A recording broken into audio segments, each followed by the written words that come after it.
The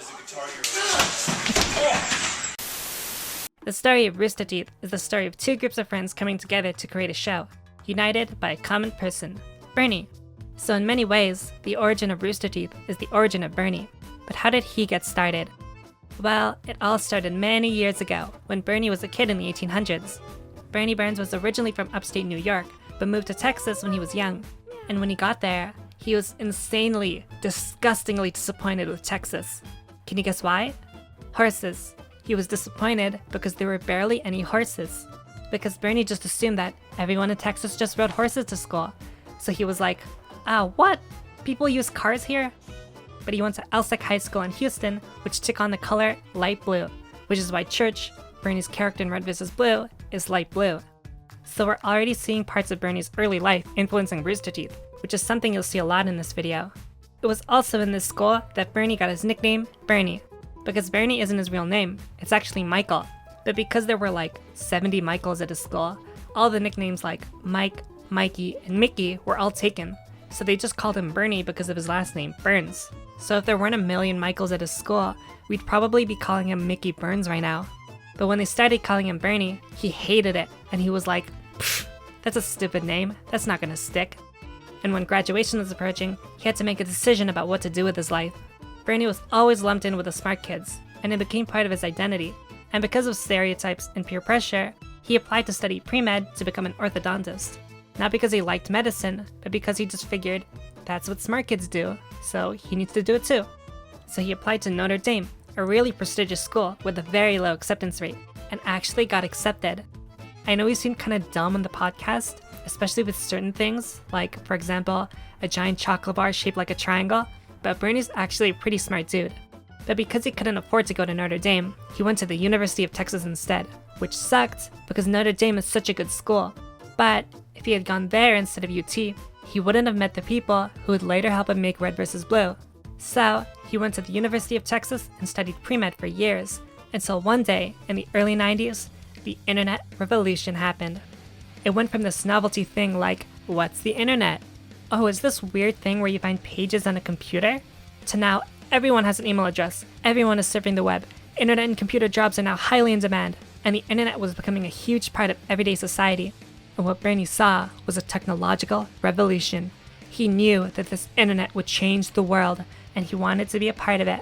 So in his senior year of pre-med, he switched to studying computer science.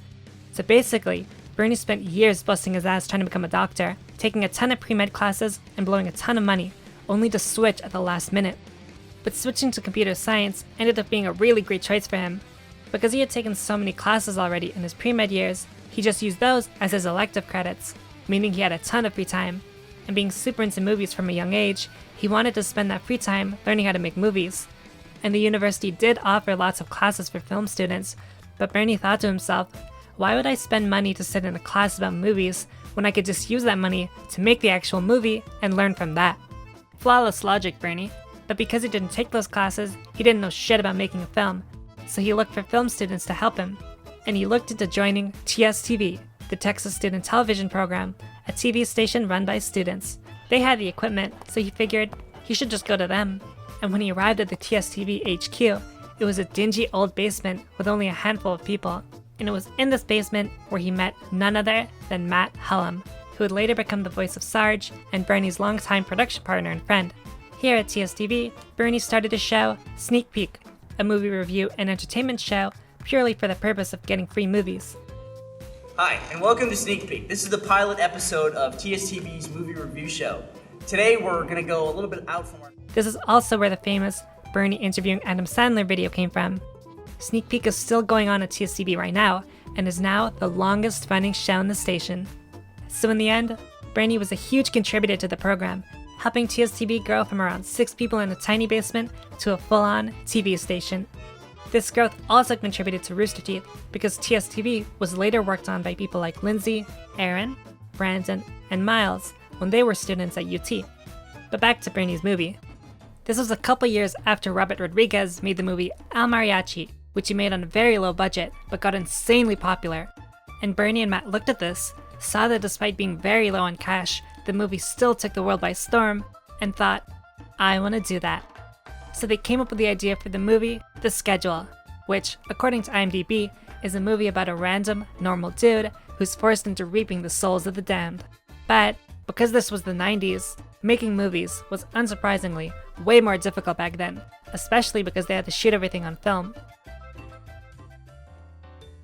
Okay, so let's do a quick crash course on how film cameras work, because it's pretty important to how Burnie and Matt shot this movie.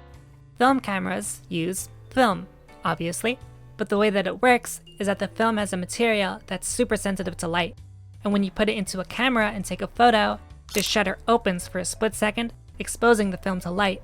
The lens of the camera then magnifies the light onto the film, burning the image you're currently looking at onto the light-sensitive material. But the problem is, this image is unusable and will get ruined if exposed to more light. So, to develop this into a usable image, it needs to be taken to a developing lab. Here, it goes through a developing process where it's put through a bunch of chemicals to make the images usable. But because the pictures are super sensitive to light, if it gets exposed to more light, it'll ruin it, which is why film developing rooms are always dark, hence why they're called dark rooms. As you might imagine, this process can take a while, so when you shoot on film, you can't even see the image you took until much later. So that's how shooting on film worked, and this process was extremely difficult for them because they didn't have the budget to do this efficiently. This is because Burnie and Matt had to film huge chunks of the movie first, then send it all off to the lab in one big group so that they could get the bulk discount. So basically, they had to shoot a bunch of the movie and wait months before they could even see what the shots looked like, and just hoped that the footage looked good. So the entire movie took around 3 months to shoot, and cost them around $9,000, all on credit card. But after around a year of production, they were finally done and had finished their movie. However, Burnie had a very interesting way of describing what happened next. He said that as an independent filmmaker, making the movie is the easy part, because the real battle was distribution. The hard part was convincing people to show it in theaters and getting people to actually watch it. And this is where it really fell off for them, because they were trying to show The Schedule in a ton of film festivals, but were getting rejected left and right. So you can imagine how frustrating it must have been for them to spend a year struggling to make this movie, spending all their money, pouring all their time and passion into this project, then right at the finish line, a handful of people say, "Nah, we don't like it." And just like that, your movie can't get shown to people. So in the end, only a couple hundred people saw it, and it was released on VHS, way before you could put movies on the internet, so it's pretty hard to get a copy of it. But after making the movie, in the late 90s, Matt went off to LA to work in the film industry, while Burnie stayed in Austin to work in the tech industry, and managed to get a job at a company called Telenetwork. It was here that he met Gus Sorolla, who then kicked his ass at Dead or Alive, and then a year later, met Jeff Ramsey, who just got hired at the company. Here, they worked tech support together and became the best of friends, getting into tons of shenanigans. Like for example, Jeff and Gus started making websites like Ugly Internet, where they would search the web for ugly websites and make fun of them.